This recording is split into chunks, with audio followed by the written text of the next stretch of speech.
პროდუქტში შემავალი ინგრედიენტია და მათ შორის არის კოსმეტიკა, ასევე საყოფაცხოვრებო ქიმია, სადაც შეიძლება შეგვხვდეს პალმის ზეთი და ხშირად გვესმის, რომ ამ ტიპის მცენარეული ზეთის საშიში ადამიანის ჯანმრთელობისთვის. ბევრი მითი და რეალობა არსებობს და გვსმენია ამის შესახებ. ვიცით, რომ საზიანოა, თუმცა საინტერესოა რატომ და კონკრეტულად რისთვის არის საზიანო? ყველა კითხვაზე პასუხს ენდოკრინოლოგი ნინო ლომთაძე გაგვცემს, რომელიც გვესტუმრა უკვე და დილიდან ჩვენთან ერთად არის დილა მშვიდობის. გამარჯობა ნინო. დილა მშვიდობის. მოგვენატრეთ ეთერში და მადლობა რომ ხართ ჩვენთან ერთად. მიხარია ასევე. ნინო, რა არის პალმის ზეთი? მოდი აი აქედან დავიწყოთ. რას ნიშნავს? წურავენ ამ პალმას? მოგესალმებით, მივესალმებით თქვენს მაყურებელს. ძალიან საინტერესო თემაზე სასაუბროთ შევიკრიბეთ ნამდვილად, იმიტომ რომ ძალიან აქტუალური თემაა ჩვენთან მომართული პაციენტებსაც აინტერესებს ხოლმე ხშირად ეს თემა. და აღმოჩნდა, როდესაც ისწავლის მეცნიერები, მედიცინის წარმომადგენლები დაინტერესდნენ, აღმოჩნდა, რომ ზოგადად საკვებში შემავალი მცენარეული ზეთები შეიძლება ასოცირებული იყოს გულსიზრახთა სისტემის დაავადებებთან. და სწორედ აქედან წამოვიდა ინტერესი, რომ შეესწავლოთ, მოდი შევისწავლოთ პალმის ზეთის გავლენა ადამიანის ჯანმრთელობაზე და მათ შორის როგორ გავლენას ახდენს გულსიზრახთა სისტემაზე. ეს არის მცენარეული წარმოშობის ზეთი, რომელიც მიიღება პალმის ხის ნაყოფისგან და არსებობს ბუნებაში ორი სახით.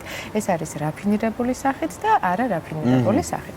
ანუ არარაფინირებული სახით, რომელიც მიიღება ის განიცდის ნაკლებ ხიმიურ დამუშავებას, ნაკლებ წმენდას და აქედან გამომდინარე აქვს უფრო დამახასიათებელი ფერი, გემო, სუნი და ამასთანავე შენარჩუნებული აქვს სასარგებლო თვისებებიც, იმიტომ რომ პალმის ზეთი ასოცირებულია მხოლოდ მავნესთან, რომ ის აუცილებლად მას არანაირი სარგებელი არ აქვს, მაგრამ აღმოჩნდა, რომ თლად ესეც არ არის.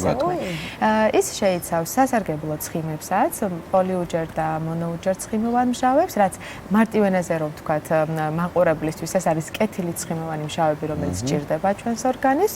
ასევე შეიცავს ანტიოქსიდანტებს. ანტიოქსიდანტები ეს არიან ნივთიერებები, რომლებიც ჩვენს ორგანიზმს ათავისუფლებენ ცუდი ბოროტი, ესე ვთქვათ, შენაერთებისგან, რომელიც აზიანოა ჩვენი ნივთიერებისთვის და შეიცავს A ვიტამინს და E ვიტამინს, რომელიც აუცილებელია ჩვენი კანისთვის, ასკესო ჰორმონების სინთეზისთვის და ნერვული სისტემისთვის. თუმცა, თუ მეორე სახით არსებობს, ესე ვთქვათ, უკვე რაფინირებული სახით, რომელიც განიცდის ბევრ ქიმიურ წმენდას და ამ ქიმიური წმენდის შედეგად ის თავისუფლდება სპეციფიური გემოსგან, სუნისგან, აი ამ სასარგებლო საყვათო ნივთიერებებისგანაც თავისუფალია, როგორიც არის მაგალითად ვიტამინები და ანტიოქსიდანტები. მაგრამ ესე ვთქვათ, თუ ჩვენ საძიებო ესე ვთქვათ სისტემაში ჩავწერთ პალმის ზეთს, ამოგვიგდებს უამრავ სამეცნიერო სტატიებს და რა არის ცნობილი? მოდით აქედან ბევრი ინფორმაცია, მაგრამ სხვა მცენარეულ ზედებთან მიმართებაში აღმოჩნდა, რომ პალმის ზეთი მეტად ასოცირებულია გულსიზრახთა სისტემის დაავადებებთან. კერძოდ, ის უფრო სხვა ზეთებთან შედარებით, უფრო მარტივად და მაღლა წევს ბოროტი ცხიმების შემცველობას სისხლში, რაც მერე უკვე აზიანებს ჩვენ სიზარღვებს და დაკავშირებული არის ათეროსკლეროზულ ან სხვა დაავადებებთან. მაგრამ მეორეს მხრივ უნდა აღინიშნოს ისიც, რომ პირდაპირი ასოციაცია, რომ თუ ჩვენ მივიღებთ ყოველდღიურ ბავშვად მოხმარებაში პალმის ზეთს, აუცილებლად ათეროსკლეროზის ან ინსულტის ან ინფარქტის რისკის გამოჩნდებით, არა. თუმცა სხვა ზეთებთან შედარებით რისკი, რომ დაბალი სიმკვრივის ლიპოპროტეინება, ანუ მავნეცხიმება მოიმატოს, ამის რისკი უფრო მაღალია. სხვა ზეთებთან შედარებით, აი რატომ არ გვირჩევს მაგალითად ექიმები, მათ შორის ენდოკრინოლოგებიც, მაგალითად ჩვენს ყოველდღიურ რაციონში შევიტანოთ პალმის ზეთი. აი ძალიან მარტივი მაგალითისთვის მოდით შევატაროთ ზეითუნის ზეთს, რომელსაც ჩვენ ესე აქტიურად ვუწევთ პროპაგანდას, რომ იყოს ბავშვად არჩევანი. იმიტომ რომ თუ შევატარებთ კეთილი და ბოროტი ცხიმების შემცველობა, კეთილი ცხიმების შემცველობა გაცილებით მეტია ზეითუნის ზეთში, მაგალითად 75%-მდე აღწევს 100-დან კეთილი ცხიმოვანი მჟავების შემცველობა.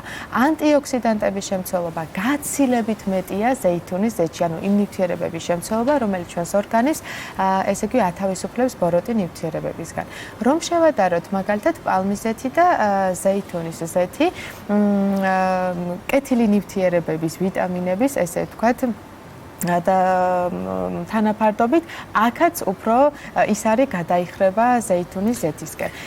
ლიდერობს და ზეითუნის ზეთი ასოცირებულია გულსიზრახთა სისტემის დაცვასთან. ის პირიქით დაბლაწევს ბოროტ ცხიმოვან მჟავებს და ნახეთ ხელს უწყობს მაღლა აწიოს კეთილი ცხიმოვანი მჟავები ჩვენს ორგანიზმში და კეთილი ცხიმოვანი მჟავები აი როგორც ცოცხი, აი ისე ათავისუფლებს და გვის ცუდი ნივთიერებებისგან და ცხიმებისგან ჩვენს სისწარღვებს. მე რაღაცა სხვა ინფორმაცია მქონდა, ვიცოდი რომ აი ეს ზიანი მთავარი მავნებლობა პალმიზეთის იყო ის რომ ძალიან დიდხანს რჩება ორგანიზმში და არ განიდევნება ეს რაღაც მითია. ერთ მდგრადობა უფრო მეტი აქვს შენახვის უფრო დიდი ხნით ინახება, ამიტომაც მისი მომგებლიანი ასე ვთქვათ უხეშად საკვებ პროდუქტებში მისი დამატება და უფრო ღირებულებაც უფრო იაფია. ამიტომაც არის ესე მარტივად სხვადასხვა საკვებ პროდუქტებში გავრცელებული.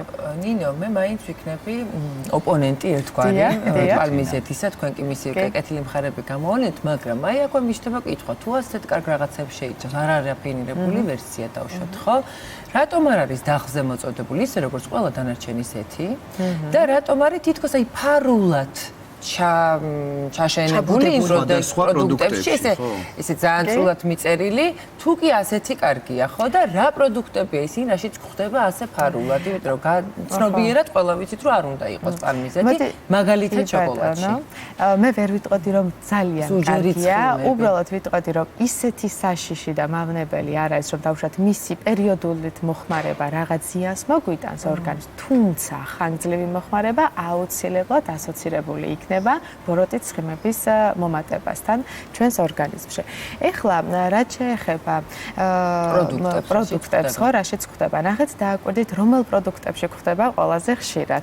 ეს არის ტკბილეული, ფუნთუშეული, სტრაფიკოების პროდუქტები, ნახევრადფაბრიკატები, ნაყინიც მაგალითად, ზოგიერთი რასაც კოსმეტიკაშიც, იმიტომ რომ დიდი ხნის განმავლობაში აქვს შენახვის ვადა და უფრო ხელმისაწვდომი, აი ამიტომ და შესაბამისად მისი ხანგრძლივი მოხმარება უკვე არანაირ სარგებელთან იქნება ასოცირებული.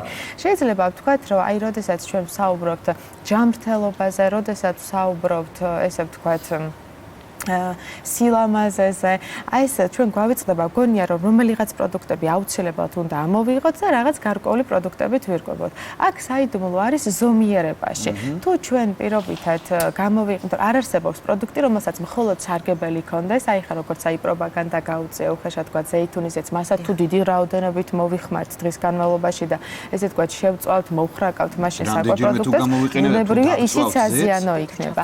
და თუ დავუშვათ აი პალმიზეთს ჩვენ იშვიათად გამოვიყენებთ და ჩავრთავთ ჩვენი კვების რაციონში, ანუ ამით ზიანი არ გვავნებს, თუმცა მისი ხანგრძლივი და დიდი დოზით მოხმარება აუცილებლად შესაძლებელია იყოს აუცილებელი ზიანის მომტანი. ისევე როგორც საკვებ პროდუქტებში, ასევე კოსმეტიკაში იგივე თუ კოსმეტიკაში ესე ვერ ვიტყვი, იმიტომ რომ ეხლა ჩვენ კოსმეტიკური საშუალებები ესე ჩვენს სისხლში, ჩვენს ესე ვთქვათ ორგანიზმში ვერ ხვდებიან, იმიტომ რომ კანი დამცავი ბარიერია, მაგრამ რაც შეეხება მოხმარებას, სხვა ზეთებთან განსხვავებით ასოცირებული არ არის, რომ ის დაიცავს გულსიზრახთა სისტემას, აი როგორც შემიძლია თამამად ვუთხრა მაყურებელს, რომ ზეითუნის ზეთი ასოცირებულია, რომ ის იცავს ჩვენს გულსიზრახთა სისტემას და ასევე სხვა ზეთებთან შედარებით ასოცირებულია, რომ ცუდ ჩვენთვის მავნე ცხიმოვან მჟავებს უფრო მარტივად წევს, ვიდრე დავუშვათ სოიოს ზეთი, ზეითუნის ზეთი ან ზესუმზირის ზეთი. იცით რა მაინტერესებს,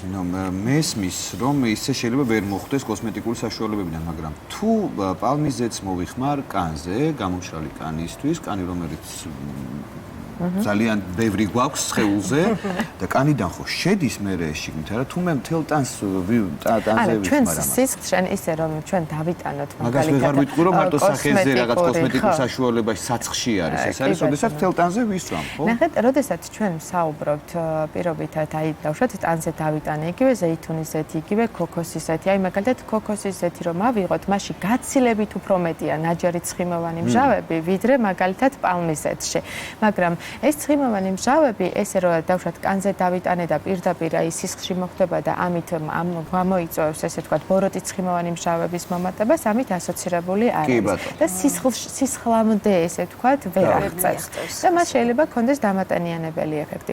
ამიტომ თუ ჩვენ გვინდა რომ პალმის ზეთის ის რაღაც კეთილი მხარეები გამოვიყენოთ მაგალითად ვიტამინები გამოვიყენოთ კეთილად იშვიათად მცირე რაოდენობით ჩავრთოთ ჩვენს კვებით რაციონში და არა რაფინირებული რაფინირებული სახით. და მეც გამოგიტყდებით ეხა არაერთხელ მიმირთმევია მაგალითად ის ტკბილეული, რომელსაც შედიოდა, შევიდეს. ამჯერად ტკბილეული მიგია. კი ბატონო, თუმცა როდესაც ამას იშვიათად აკეთებ, აძლევს შენ თავს ამის უფლებას. აი მე ყოველთვის ჩემს პაციენტებსაც ვეუბნები, რომ მუდმივი აკრძალვა, მუდმივი ყველაფრის შეზღუდვა ისიც საზიანოა ჩვენი მეტაბოლიზმისთვის, ჩვენი ნივთიერებათა ცვლისთვის და ნერვული სისტემისთვისაც.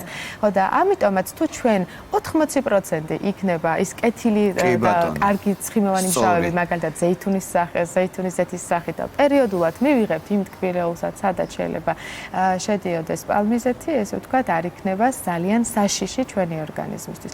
მაგრამ გამოვყოფთ ცალკე ჯგუფს, სადაც არიან ბავშვები, მოზარდები, აი აქ თუ მაგალითად მსგავსი პროდუქტები მინიმუმამდე იქნება დაყვანილი, უფრო კარგი და სასარგებლო იქნება ჩვენი ორგანიზმისთვის. ალბათ ყველა შემთხვევაში ასე იქნება, უკეთესი ეს იქნება მოზარდი თუ ნახეთ, თან კიდევ მინდა ვთქვა, რომ მე ვახსენე, რომ არარაფინირებული პალმიზეთი შეიცავს ანტიოქსიდანტებს, ანუ ნივთიერებებს, რომლებიც ათავისუფლებენ ცუდი ნივთიერებებისგან ჩვენ ორგანიზმს. თუმცა, როდესაც ის გადის ქიმიურ დამუშავებას, მრავალჯერ შევწვავთ, თვითონ ხდება უკვე წყარო აი ამ ბოროტი ოქსიდების, ანუ თვითონ ჟანგავს უკვე სრული ამ სიტყვის მნიშვნელობით ჩვენს ორგანიზმს და დიდი რაოდენობით ეს ცუდი ნივთიერებები არამც თუ გამოიდევნება, არამედ დიდი რაოდენობით შედის მერე ესე ვთქვათ ორგანიზმში. და ამაში ჩვენ უწყობთ ხელს და სამწუხაროდ ყველა ეს პროდუქტი, ხო, აი რომელიც თერმულ დამუშავებას გადის, შეიცავს უკვე ესეც დამუშავებულ და მრავალჯერ განცხელებ პალმის ზეთს.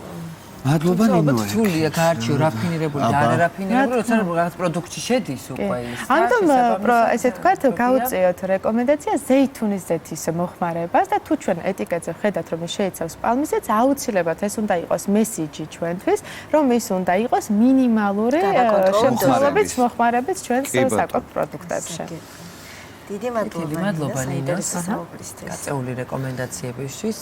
პალმიზეთი მაინც პალმიზეთი აღმოჩნდა. ამაში ასაკი წავედი წამით გავალამაზეთ, მაგრამ ისი აღარ შემეშინდა როგორც მანამდე რაღაცა მოვერიდოთ უბრალოდ, ესე ვთქვათ, არ ვუყუროთ რაღაც ტოქსინს, მაგრამ სიფრთხილით არჩევანი თუ იქნება, სხვა ზეთებზე შევარჩიოთ ყურადღება. ასე, ნამდვილად მადლობა კიდევ ერთხელ ნინო ექიმს, ვაგრძელებთ ეთერს, ჩვენს ეთერში ახლა რეკლამა